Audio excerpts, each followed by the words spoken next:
जी नाज़रीन, कोट गुलाम अहमद जी ॻोठ मोहम्मद अमीन सयाल दे 294 में 4 महीना अॻु शादी थियल नारी शीला ज़ाल फ़कीरो मेघवार देवी जे वण सां रसो ॿधी फाही खाए ख़ुदकुशी करे छॾी।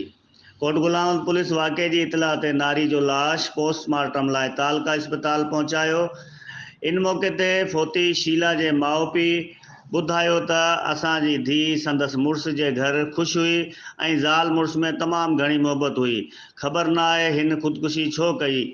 ॿी तरफ़ ज़रियनि मूजिबि ही पतो पियो आहे त फोती शीला जो मुड़ुस फ़कीरो कराची कमु करे थो, जेको कमु सबबु कानूड़ो ईद ते शीला जे चवण बावजूदु न अची सघियो, जंहिं ते दिलि बर्दाश्ता थी शीला पंहिंजी ज़िंदगी जो ॾीओ उॼाए छॾियो।